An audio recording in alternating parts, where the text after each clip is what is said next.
just give you a brief history. Back in the older days, whenever you had to report what you did on a machine in order to track your downtime on a machine, what the cause of that downtime is, and if you want to evaluate the worth of investing into more equipment like it, or if it's consuming too many parts, you definitely want to schedule some time to put aside to have it replaced. In the old days, what you do is you write it down in a log here in your logbook, what some manufacturing environments do. That logbook is transferred over to a spreadsheet where someone can spread it out, or now it goes from a log to a keyed in. Now that there's a Microsoft Excel or other programs, you can just key it into a spreadsheet there and then use that information in reports. But it's very time consuming because you're handwriting again, or handwriting and typing in, and that takes some time. Now with the new CMS programs, it's all mouse clicks and very little typing at all. When you type it all in the system, someone else come in and type and just click it up and run reports. So that just gives you a quick brief history and the value of this program, which there's a lot more to come. Let's see, that's your codes. Now for the program itself, we'll go ahead and start the show here. The Computerized Maintenance Management System, just a quick brief training on it. Why CMMS? Well, it's say example, someone comes in and says, show me all the work performed on 2 machines over the last 3 years and which one consumes the most time in inventory. Well, with the old handwritten system, that's virtually, I mean, it is possible, but it's time consuming. With the new electronic reporting system, say, okay, well, we just pull up your last 3 years of a history, and you can filter it out and run reports on just 2 machines. If someone says, show me which mechanic is located in an area that has the most reactive maintenance calls, say you're evaluating workload, well, you can do that with CMMS also. All this information is gathered out of this program and exported into reports that are very visible. In management meetings and higher up, you want to see information, you want to see a lot of information, and you want to see it in graphs and easy to understand so you can help evaluate company decisions and making important decisions as far as investments go. So someone says, show me a comparison between departments and which one needs the highest budget for next year. There's, again, another financial decision that's based on factual information, not with just one person saying that, well, it's this machine. We're going to say, well, why? I need to know how many times, because if I spend so many dollars, I need to see why this machine's breaking down or if it's worth it. Another scenario is we were approved to replace 2 machines. Which ones in the plant would be the best investment and save us the most in downtime and repairs? Another scenario, we have had several defects come from the door line. Show me what causes the most defects or the downtime. So you can get a good generalized idea of why it's important to have an electronic reporting system. Some more reporting value, you have root cause analysis and traceability. You have asset management and inventory control, cost savings, scheduling, manpower, eliminate repeat calls with Kaizen activities and special requests, and much more. This example here actually is a welding environment for seats. As you can see, say example, how many calls you had in a certain area or a certain cell,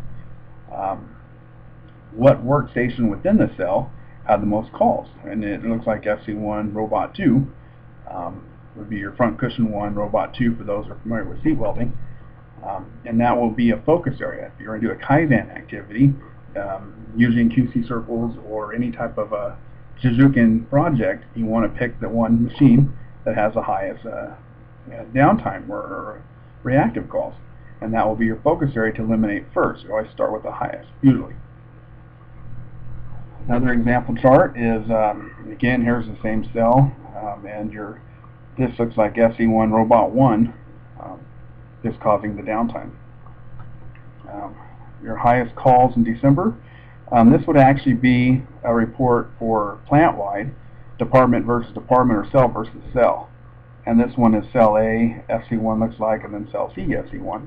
So you have reports you can run by certain cells, the workstations, or overall compare cell against cell. And that should give you a good starting point as make it a focus area.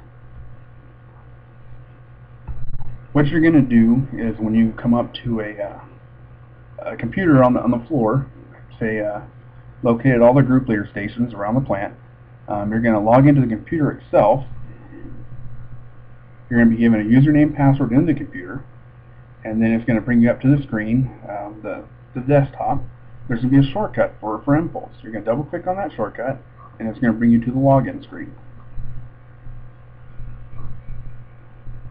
More of a login screen, you'll be given a username, password for the program itself, and you go ahead and log in. So for the main menu you're going to see, you're going to have a detailed view and you're going to have a list view side by side.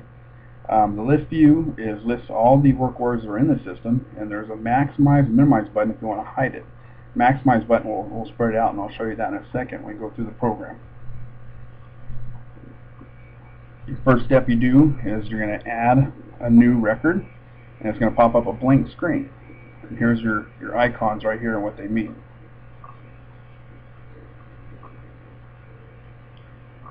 Your description drop downs. By the way, everybody's going to get an actual printout of this whole entire program right here that we're going through right now. And this printout you can use as a reference, a hard copy. After you add the record, you go to a general tab. Make sure you're on the general tab. Make sure that it is open. You're going to type in a generalized description. It could be IMM 3300 power out, IMM 5 lost hydro pressure, and so on. Just something about the machine and the reason that it's down. Oh, you never hit the close button. Close is for group leaders only. You'll see these buttons are grayed out. Once your system gets fully set up, you'll have more grayed out areas which will already be predetermined based on your login and what you're doing. Work order type, work order group. You'll be given a list of these as well, which I'll show you those too. That you'll be able to memorize, and it's going to be a rough transition, but within 6 months you'll be able to just zoom right through this because you have everything memorized. Think of using something 10 times a day for 6 months and you'll understand.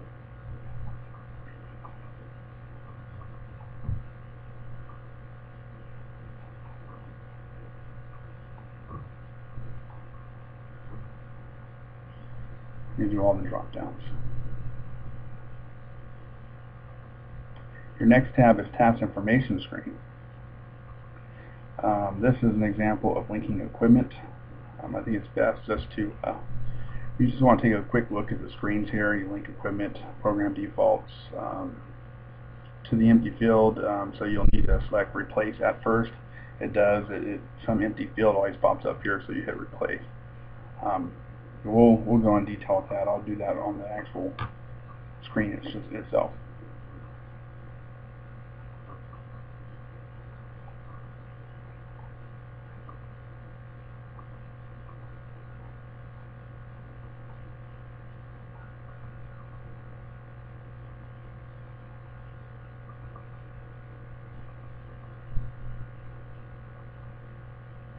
Just to give you a quick view of the screens, and now you can see the asset detail screen came up.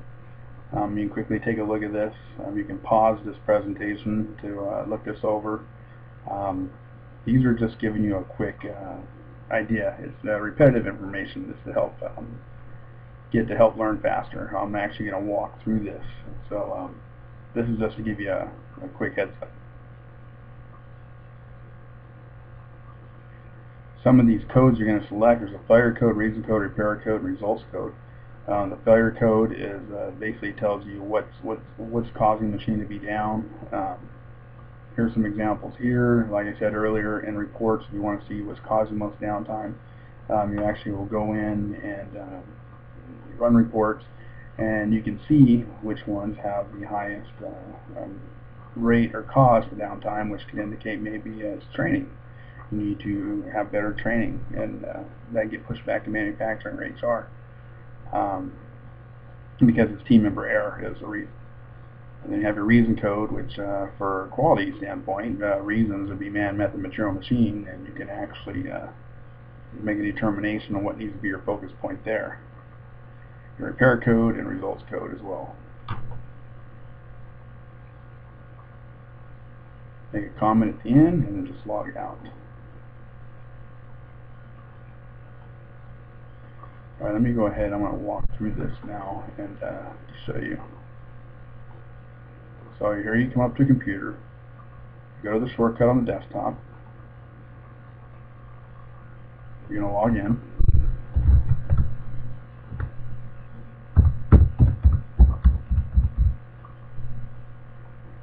And I've already done this once, and I know that when I push these buttons it sounds loud. So now for every mechanic you're going to default, your login is actually going to be set up based on your login to default to a certain screen. So mechanics will be set up to default to work order records. So you're not necessarily going to see this screen. This is the screen that's linked to my login. I'm going to go ahead and hit work order records. So when you work on a machine, you come up to the computer, you log in, and this is a screen that's going to pop up. You'll see right away. It's set to default to help save time. And again, like I explained briefly in the presentation before this, you'll have a list view on the side. You can quickly open up that list view by hitting the maximize button if you want to see more details across the screen. So here's all the details. You want to say, I want to look at all the work orders done by a certain mechanic, listed by personnel. And there's this little loading sign over here. You'll see this often. It's just a few seconds it takes to go from screen to screen. And then you'll have the list of mechanics. You can look by there or by shift once all of them are entered in correctly. There's only 4 records here. After a while there's going to be in the thousands, so you'll have to filter out a lot. And again, you do searches in your search windows. You want to find something right away, just do a quick search. When you're done finding the information, you want to brush up on it, or just one certain work order, you can either double click or just go back to minimize the window here, restore it to the size it was. Now it's in a certain order for you. Just get it out of the way by hitting that button. Now you have all your detail screens again, and you can look in further details. You go to comments, see what the mechanic had written in the comments. Basically what machine it was, if there's more mechanics associated with it, what parts were used, and so on. So when you're done with reviewing the work performed before you got there, now what you do is you come over here and you hit add record. Say you go out on the floor and you've worked on a machine, you come back, it says loading again, it's going to pop up here in a second. Here's your new record. The description field is the first thing you're going to enter, something brief about the machine and about the situation. So say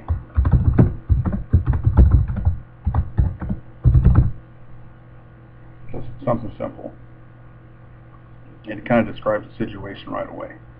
You go work order type, work group, whatever shift you're on. Later these will be used to run reports by these certain fields if you need to. Originators pop up automatically based on your login. Due is always based on the priority you choose. Like work order priority gives me task performed report. So it'd be that day. Say today was the 10th. We'll say the 10th.